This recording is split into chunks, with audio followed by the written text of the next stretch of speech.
G'day YouTube, my name's Lance and welcome to Bundy Bear's Shed. Well, the weather report. It's hot. Look, it's not too bad, but of an afternoon we're getting a hot and dry wind.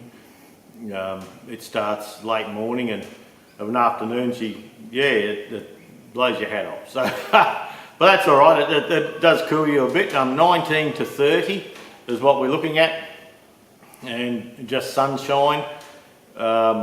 We're having red sunsets at the moment.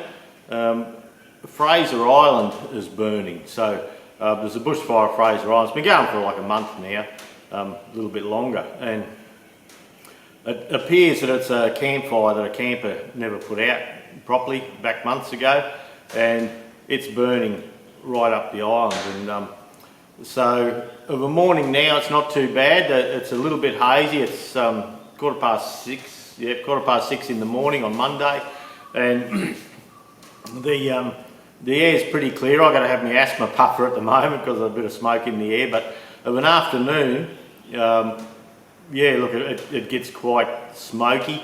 So with the southeasterly winds, and well, to put it in perspective, I suppose, for those that aren't Australians, you see the pointy bit on the right hand top of Australia. You come down, then you see a little, it's almost like a horseshoe looking little piece on the side, and Bundaberg's just in from there, and that little piece sticking out is Fraser Island. Then down south you've got Brisbane, and so about 4 hours drive south. So Fraser Island's burning, and when you get the southeasterly winds coming, of an afternoon we're getting a fair bit of smoke over. And I was talking to a mate the other day, and he reckons down at Woodgate Way, of an afternoon, they're a bit lower than us, and they're getting a lot of smoke, and they reckon they can even smell the tea tree. One of my friends had on Facebook. So with the smoke coming across, it's all a bit cloudy, a bit shitty of an afternoon now, but only when the breeze comes. But this morning it's nice and still. I've just been for a quick little walk around to show you how empty the dams are, and around the garden, which is what we've been doing. The backyard was really browning off and just getting dusty, and if you let it get too far, it takes too long for it to come back as a lawn. So Judy's sort of I suggested that, we had a yard, and we thought we'd put a bit of water there. Now she's got her ducks there. The ducks go around. They actually keep it a little bit tidy, funny enough. And but with the dry, we just haven't got the water now. The dams are empty to keep anything going properly. So we've got two 5,000 gallon or 22,500 litre tanks on the house, plus a 3,000 gallon off the shed. And I mean, on my shed up the back here, we've got a 5,000 gallon tank as well. So nothing runs off this tank. I was feeding that up to the top tank for the toilets for the house, but now because we can't run the toilets on the dam water, we have to turn everything's overrunning on the tanks on the house now. So it probably won't be long, we'll be buying truckloads of water in. And all we need is, like, if we could just have a couple of good storms come through. The rest of the country's been doing all right. We just must be a little dome over our area, our place here, and we're not getting any rain really. We get a couple of mils here and there, but which does help. It does green it up and all that, and the paddock's not looking too bad considering, but it seems that everything's got to be all burnt off and buggered before you get the next lot through. So that's just how it goes. So yesterday I got the 1,000 litre pod that I have on the forklift. That's out my firefighting unit, and I took 1,000 litres out of this back tank here. I did that twice, and we went down and we watered that back piece of lawn that I'm showing at the end of the stew, and the garden where Jude's got a lime tree and all that sort of thing. We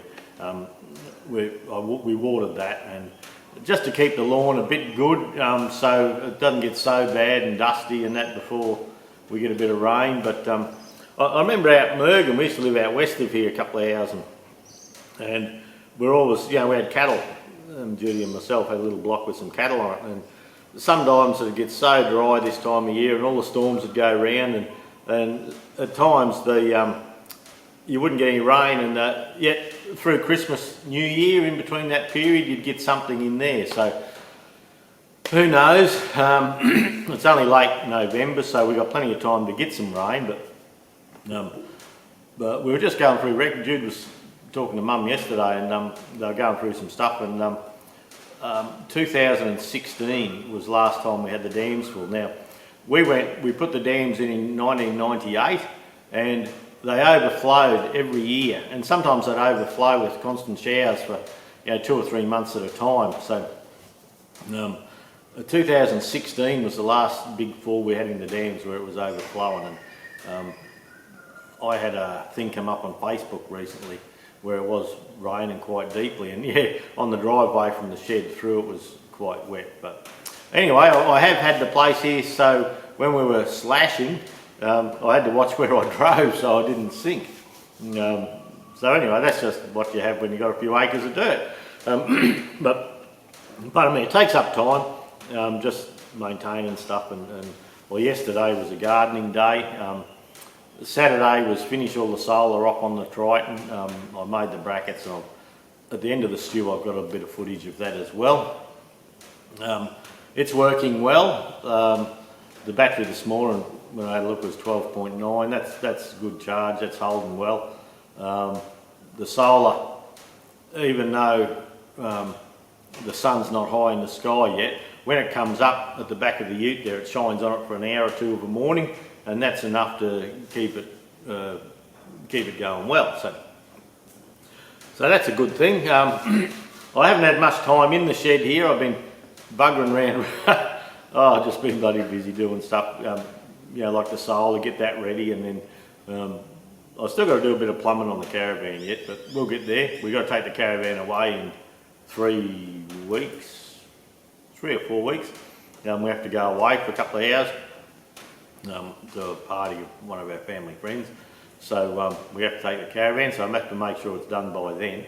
And yeah, so I'm never just sitting on my arse looking out the door, but I'm always, I seem to be getting nowhere fast at the moment, but that's all right. I bought a new ute this week. You wouldn't believe how bloody hard that was. I was having a whinge last weekend. Well, I went round to a couple of different places and got different quotes, and I'd made my mind up that I'd probably buy a Land Cruiser ute, a V8 Land Cruiser ute. And so I got a couple of quotes around the place, and but I mean, no one actually had one where I could just go and buy it. There's a shortage. And an interesting thing was that I went around town and I went to Ford to have a look at the new Ranger. There's a Ford Ranger ute with, but I wanted a single cab manual. If it was automatic, it didn't really matter. They can't supply one till March. There's a new Nissan Navara coming out. They can't supply one till February, March next year. The Isuzu D-Max, there's a new D-Max out, and in Bundaberg here there was one automatic one available, none for a month or two. I went to see the Mazda people. There's a brand new BT50 out. They have the dual cabs in town here, but the single cab that we need, February, March next year. So anyway, after shopping around at Toyota dealers and all that, I did end up buying it in town here. Now, they were $11.01. $11.01 cheaper than anywhere else, but even if they were $11.01, even though they really gave me the shits dealing with them, I went that way. And the reason I went that way is it's in town here when I want to get it serviced, and I haven't got to deal with the salesman all the time. And the stuff I want done to it, I know the people in town that are going to do that work. So Terry from TJM, like Terry used to live down the road here from us, and we're going to auto kit for the tray. The tray, we have to get the tray on the Colorado wasn't anything special, but the Colorado has a slightly wider tray than the Land Cruiser, so we have to get a tray made for the back of the ute to take our existing canopies. So Auto Kit in town are doing that. Jeremy's got that organised. in Australia, I don't know if I mentioned this last week or not, but I went into TJM. Look, I think it was just this last Monday, but anyway, and you can do a GVM increase on a standard or a dual cab ute up to 3,900 kilos. So the standard Land Cruiser single cab ute is allowed to carry the GVM, gross vehicle mass, of 3,600 kilos, or 3.5, some of them. I haven't worked that bit out quite yet. But if you put the GVM increase before the car is ever registered, it's recognised Australia-wide. But if you buy the vehicle and think, oh, I'll do a GVM increase on this, it still costs you $5,000, but it's not recognised Australia-wide. Well, it is recognised, but if you sell your vehicle interstate, they have to get it re-tagged. And but talking to Terry, and Terry said, "Did you buy a single cab or a dual cab?" And I said, "Single." And he said, I can give you a GVM increase up to 4,200 kilos on a single cab." And I said, "Wow, can you?" That's the go.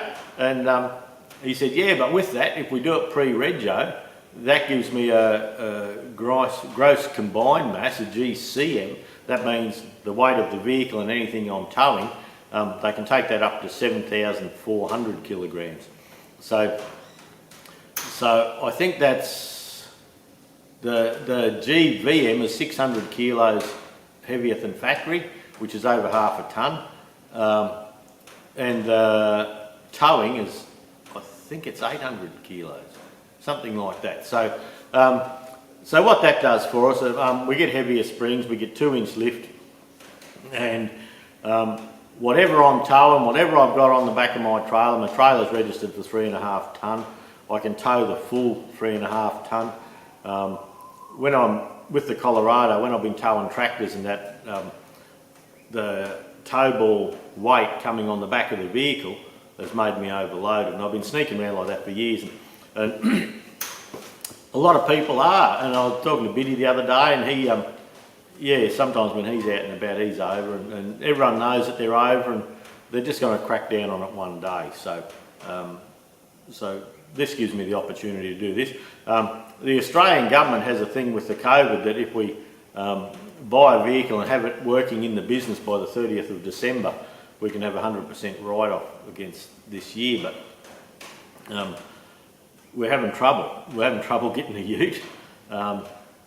The soonest we can have a ute, a new vehicle, is it's got to get into Bundaberg somewhere around the 16th of December, which of course you have the Christmas coming up and everyone's doing a mad panic, same as myself I suppose. And then to get the GVM increase, it's a Lovells kit out of Melbourne. Well, they've been in lockdown, so they're a little bit behind times with their supply of parts. So TJ were talking to me Friday and they said, look, we really don't think there's a chance we can get it in before the 30th of December to get that tax benefit. So they said, is there any chance you can talk to your accountant and is there an option for an extension?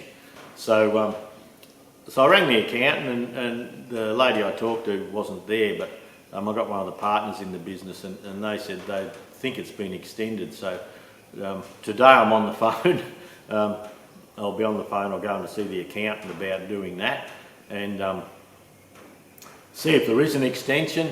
Look, it's ideal if it is. That means we can claim until the 30th of June next year. But one of the partners said he thought it had been extended to 2022, but later on I'll go up and I'll hop on the computer at home here and on the Australian Tax Department, the ATO site, and see if I can find that for myself. But I will talk to the accountant today and see if that's extended, because that makes a big difference to our business. It's quite a few $1,000. And so by buying a new ute, it can save us around 40 grand tax. So you get about half the price of your ute, the benefit of it this year. Know what I mean? So yeah, another thing, we're looking at putting slightly larger tyres on the Land Cruiser right out of the box, because the standard tyres we can sell straight up, and people are saying they're not that good, the tyres. So we thought, well, we didn't want that. We didn't want to be towing something with with lesser tyres. So we went to buy new tyres, and the standard rims for the tyres we wanted didn't cut the mustard, so we've ordered new alloy wheels and new tyres as well. So that'll give us 285, so that's 285mm wide, 75, which is 75% of the width in the wall. So 285, 75, 16s, we're staying with 16s. So that when we need it four-wheel drive and that, we've got more sidewall and we can get a longer footprint from the beach and things like that. So, and yeah, look, there's cruisers run around everywhere with them. They seem to be a good thing. And we've started buying a bit of stuff for it, like catch cans and things like that. I bought the UHF last week, and we're putting a dash unit in. The standard radio, it does have some GPS function and that in it, but we're putting a new head unit in, not because I want to drive along rocking and rolling, well I might, but what that'll do, it'll give us all our GPS function on the dash on a 9-inch screen. With the OBD2, we have a plug going into the OBD2 which will Bluetooth straight to the screen, so when we're out and about, any codes come up, we can read the codes straight off the dash. We have something that a pair of old farts like Judy and myself can see. And there's a heap of stuff it does. I can't think of it all while I'm trying to talk to you about it, but yeah, so it's a new head unit that we can see, we can get all our maps. Oh, we can download HEMA. In Australia, HEMA Maps has got some of the best stuff for your four-wheel drive and off-road out west tracks, so you can download that straight into this machine. So once again, they can't supply that till mid to late December. There's just no stock. We're finding that everywhere. When I ordered the wheels last week from CSA, there's going to be a 3 or 4 week wait on them. They just don't have stock, they're running out of stock. The tyres were okay, but Peter, where I buy my tyres, I use Peter Walton in town here. Peter Walton Tyres and Batteries, and now and then I do a check-up on Pete, see how his prices are going. He's always rock solid, bloody, well, you know, not way above everyone else, but he gives you a good deal. He's better on price. So, and he said, those tyres, he said, I've got those tyres here, I'll put them aside for you. He said, tyre supply is a bit iffy too. He says, yeah, they're having a bit of trouble there as well. So it seems everything's running out. I don't know why. You know, all the tyres aren't coming from China, I know, but anyway, who knows? And so China and Australia having a bit of a tiff, so anyway, certainly fine if we didn't buy Chinese stuff. So yeah, this whole process of getting this ute and getting the stuff we want on it and getting things built for it and all that sort of thing, doesn't matter where we go, there's stock issues. ARB, like the bull bars, the ARB bull bars, there's something like 3-month wait for them at the moment, which could be, you know, because everyone's jumping on this thing to save tax in their business, they just can't keep up with supply. So we'll probably end up going TJM and TJM with the snorkel and all that sort of thing. So anyway, so I've just been running around like a blue ass fly all week, just trying to keep the business going, keep the website up and running, buddy. We're still having trouble getting merchandise sorted. The website's there, but there's nothing on it. So yeah, just been busy, and I've taken the canopies off the ute, the big canopy off the ute now, and I'm going to try and service the canopies and have them all ready to go on, tidied up and nice and clean for the next ute, just to freshen up sort of thing. So see how we go today. I've got to fill the tank up again. To fill the 1,000 litre pot out of the 5,000 gallon tank out the back here, it takes about an hour and 10 minutes to fill it up just with the hose, and so that took a lot of yesterday. But I've got another little job I've been working on for Judy that I'm not going to show anyone just yet. We'll have a bit of a reveal later on, but it's something that Jude's mum's grandparents brought to Australia, and yeah, white ants got into it and buggered the frame up. So I've had a friend help, and we're trying to build it up. So we're keeping that under wraps. That's a bit of a surprise for Judy when she, when the time comes for that.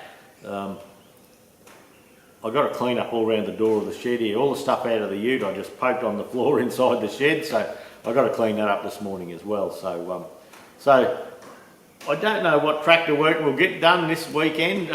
Look, we're just I'm busy, but I'm and I've also been trying to water the fruit trees out here. They've been really dry and often, yeah, the leaves are going brown, dropping away. So I've been watering them by hand, trying to keep them going until we can get some rain. So yeah, I've been just busy, but not doing much. Well, I haven't been able to get into the shed here and do much. I've just been busy elsewhere. So anyway, we'll see what we get up to. There's a couple of videos at the end here of just the dams and the backyard. And I took a little quick clip of the solar on the Triton this morning on the way up, and then cleaning the. There's also a little clip there of a couple of products I've tried on the back of my alloy canopy for cleaning it. Now, I can put stuff on, but I don't really want a mirror finish. I don't want to make myself a job polishing all the time. You know, oh, there's a mark there, better polish it off. So, apart from perhaps if we polished it, then we put a clear coat or something like that over the top of it. But look, I don't know. Let us know. But like I say, I don't want a mirror finish that every time you wash the car, you get a drip on your bloody canopies, and then you've got to start polishing like truck fuel tanks. That's not happening. The canopies are good that we got, and we want to keep them. But I just sort of like to freshen them up there. When you're on a hot day, when you lean on them and you get a bit of salt on your arm, well, if you don't wipe it off straight away, you get a little salty arm mark, and there's one on there that I can see now looking out at it.